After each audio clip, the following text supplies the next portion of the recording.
Hey, this is Glendon, and I have a proposition for you. Don't be this guy. Just saying. Because he's saying no! I want you to say yes. I want to introduce to you Hustler Consulting, something I thought about for a while, and actually a concept that I borrowed from Aaron Clary over at Asshole Consulting. Check him out. This is my deal, and there's a catch, but you're going to like the catch. I receive 10 to 30 questions a day, and it would take me good 30 to 40 minutes to answer the questions appropriately. So I said, how can I do this? How can I make this work for everyone? And it hit me. This is what I'm going to do. You can ask any question about any business, whatever you want. Shoot. Just send your question to questions@hustleruniversity.org, and I'll send you an invoice for $50. Now, this is the catch. Since Hustler University. All right, let that run, and let's just chop it up. Happy freaking Sunday. This video's in response to one of the things that I got in the comment section. This guy's named Brian, and he agreed with a lot of the things I said in my video about starting a business, except for the real estate thing.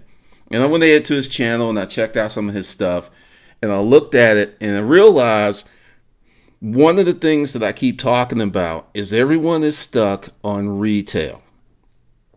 Okay. There are other business models out there other than retail. I know it seems strange. I know it's crazy, but there are other models, business models out there other than the retail environment. And I'm going to leave the link to his video once this finishes streaming. And while I'm here, let me just go ahead and do some stuff real quick. Hold on a second. Let me, bring some people in. Go here. Okay. All right. So let's see. Just put this out there real quick. Because essentially, everyone kind of gets stuck up on the retail model. And it's not the only way to make money. Hold on a second. I'm going to see who's around. These are off the cuff. I'm just going ahead, kicking them out right now, because I figured this would be a good topic to discuss and to educate people on what's going on and the options. Because, like I said, I looked at Brian's video. I have no real issues in terms of the content. It's just more mindset and belief patterns. Because, he made good points in his video. And it's just really about retail. It is all about retail. So I hit Twitter and all this other stuff, and we'll go ahead and kick this off. Okay, now I'm going to give you a few examples of how I know I saw the information on how people who had businesses made money with real estate and had their business in the real estate they were making money from. I'll start off with my life as a contract office furniture salesperson. Typically, for us to get leads, we had to figure out when the client or potential client was moving. Because if you tried to sell them furniture after they've already made the commitment to move, they've already signed the lease, you may get dribs and drabs. Unless they were just highly inefficient. Everything was spoken for. The move was spoken for. The IT was spoken for. The phones were spoken, and the furniture was spoken for. You really had no shot unless things just got really hanky or they made some kind of change. So it was always worthwhile to call them up and see where they were. But typically, if you didn't get in really early, you were screwed. And with that, I got to examine many different businesses. I got to examine many different business models, and I learned a lot about real estate because from my networking uh, excuse me, group, I was talking to, at any given time, 2 to 6 commercial real estate brokers, agents, or owners of their own commercial real estate firm. Hold on a second.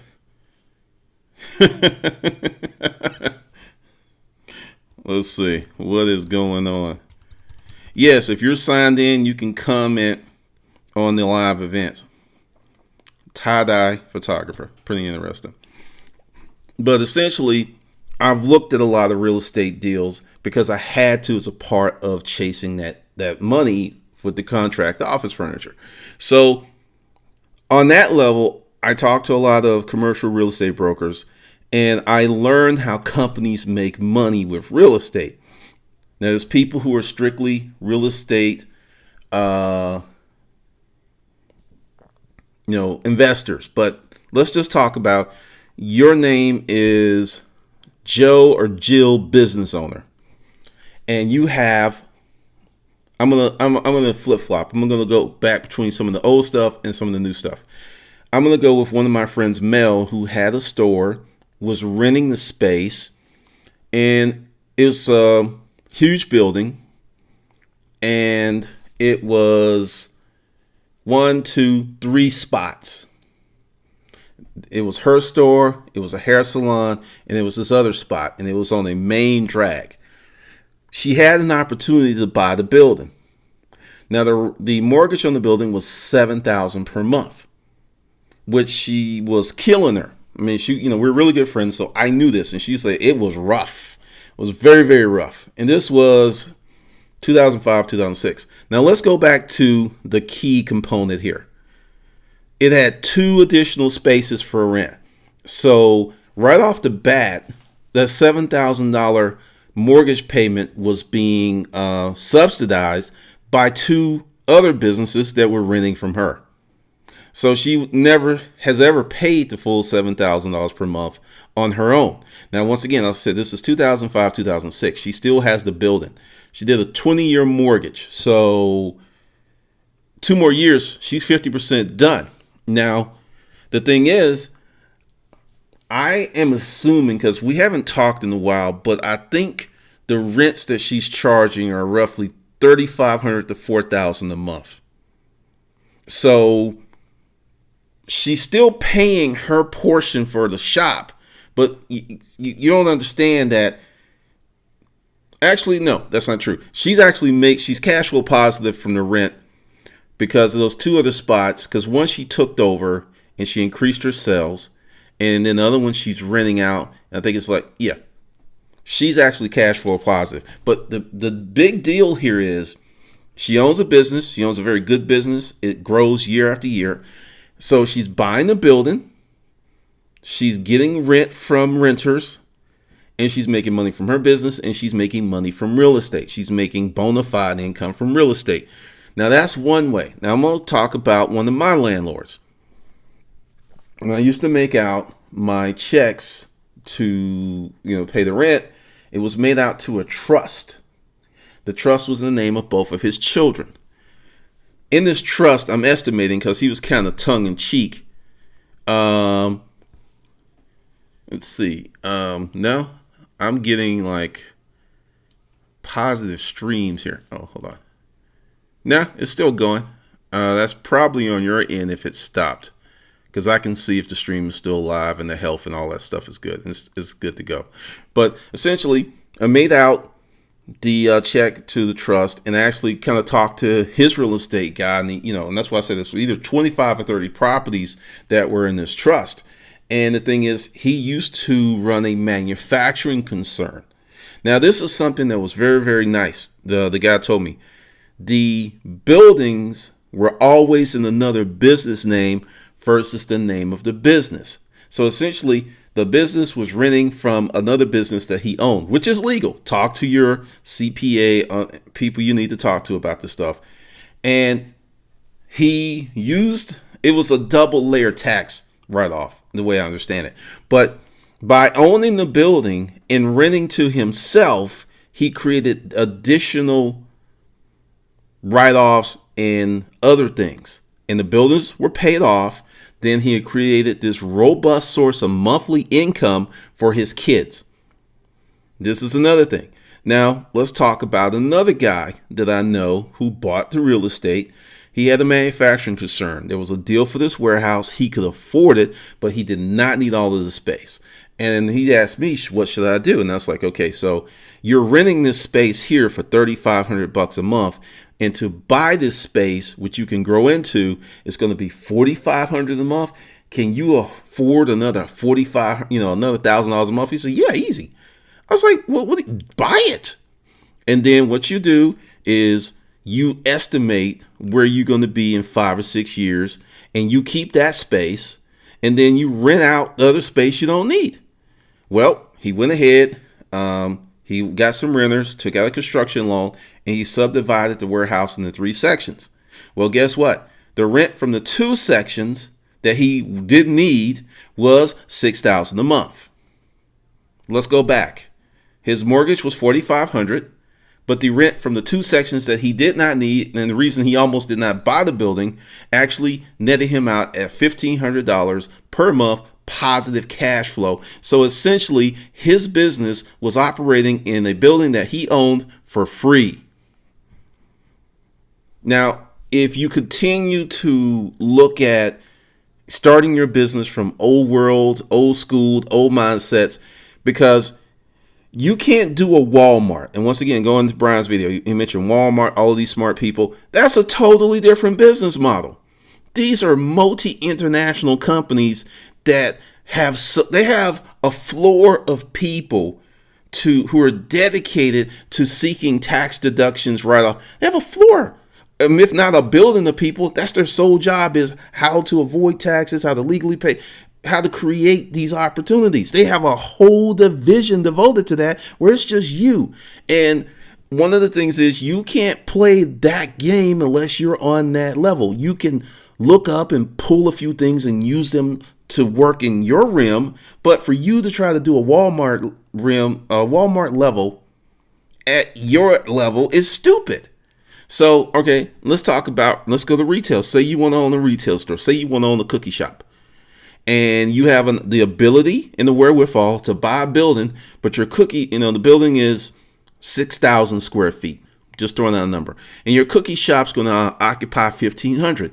And with your cookie shop, the way you're going to do your shop is probably never going to get any bigger than that. So you have 4,500 square feet of space that you can build out, rent, do stuff, turn into a church, turn into a club. The possibilities are endless. See, this is where most people run into problems. They think of this box. Let's see if I can get it straight. They think of, I don't know, my fingers are not, well, we'll do it like that. That's more square. Think of this box. Bam, bam. This is my business. This is what I need. And they're all up in this box, right? But around the box is all of this opportunity, but because they're all stuck up in this box and they cannot change their thinking or elevate their thinking or go in a different direction, they're like, yeah, that didn't make any sense. And like I said, Brian put out a good video. If you're trying to do retail, it can make sense to rent. But if you have sat down and thought of the possibilities of your life, like, okay, you want to run, let's just use eBay and Amazon. You're going to do this business. You love thrifting. You love being out there picking stuff. You need space to make money. You need space to make money. The reason Amazon FBA is such a wonderful instrument for making money is it removes the space constraints. You can literally have 100,000 products in Amazon's warehouse and not have to go out and rent a warehouse. It's great. Awesome. But if you are doing a multi-layer business where you're selling to the public, you have your own website, you're selling on Craigslist, you need your own space. You need space. You need space. You need space. So the problem is, how do you get the space? And most people keep it in the box. It's like, this is what I need. Because when we rented the 10,000 square foot warehouse, we were in maybe 30% of it for 6 months. Then it grew and we spread and we spread and we spread. And we knew we were going to grow into it. Capacity is often comes in advance of the need and the results and the benefits of it. So, but once again, the rent for the warehouse was less than what we were paying for a retail spot, so it made sense. But once again, think about this. Now, let's get down to the question. Does buying real estate make sense for your business? I don't know. Like I said, the deal I ran at the beginning, if you want to put that down as a structured question, because see, you are Jill business owner and this is Joe business owner. You're two distinct entities with two distinct business models. Jill may need the real estate. Joe may not. Joe may need don't know until we get down into the nuts and bolts, and we strip away the layers and we ask the appropriate questions. And that's the reason that I created Hustling Consulting, because many of you will ask a very linear question. It's very general and expect, it's not going to work out. You're not going to get a good answer because the answer isn't tailored to your specific circumstances. It's not tailored to your specific circumstances. And everyone is looking for these cookie cutter answers when I'm an individual, yet the same thing that worked for Joe is going to work for Jill and work for Bill. Not exactly. Some things will. Even let's just take it down to clothing. If you sell clothing on eBay, you know this. People are very specific because just because it says XL doesn't mean that XL is going to fit Jill or it's going to fit Joe or it's going to fit Bill. It doesn't mean that. Because everyone is different. Joe may be an XL just up in the shoulders, and then he's a medium down here. There's so many different variables, but people do not want to explore all of the variables. So if you're looking to get some real estate for your business, number one, create a life plan. Figure out what the hell you want to do with your life. Figure out, do you want to retire near an island? Ask yourself all of these questions of where do you want to be when you're 40? Where do you want to be when you're 50? Where do you want to be when you're 60? Because that is going to give you the insights for you to make the decisions you need to make now. Many people just go make business decisions for the sake of the business, and then their life falls to shit because they're chasing that dollar with little regard to their personal edification of their life. So ask yourself those questions. And then, what are your long-term plans? Because as some guy said a long time ago, they're not making any more earth. This is it's a finite amount of earth. There's not any more being made. So real estate is only going to go up, and it's going to go up dramatically in certain areas. It's just going to continue to go up. In 1945, a house cost you like $8,000 in 1945. That's the reason, there's people who have these houses, ranch houses from the 40s and the 50s, and they sell them for $200,000. They've made killer money because they only paid maybe $20,000 when you factor in the interest and stuff. They made killer money off the sale of that house. But for those of us who come later, let's go back to real estate. I don't own a house. I don't own a house because I don't want to be attached to it because, like I said, I had thoughts of moving, doing other stuff. So it didn't really make sense based on my life plan for me to get a house. Whereas everyone else is like, well, if you're an adult, you should have a house. Whether it makes sense or not. No, you shouldn't. You should ask yourself some relevant questions. If you like to travel a lot, why would you have a house here that you're paying a mortgage on, or that you have to manage a renter or have someone manage a renter when you're not even here? A lot of people are like, well, if you got the money, it doesn't matter. Okay, let's just be real. Most folks don't have that kind of money. 50% of this country is fucking broke. 50% of this country is fucking broke. So let's get away from using the exception as if it's the rule. There's a group of people who can have a house in any country and anywhere in the world, pay all the taxes, pay a staff, and it's not going to hurt them at all. That's not you. That's not you. So don't even bring up that argument. That's just silly and fantastical and just stupid. So for you, what does your business, what do you want to, and this is where you got to put on your big girl panties and your big boy drawers and make a decision. What are you going to do? You got to plan. You can't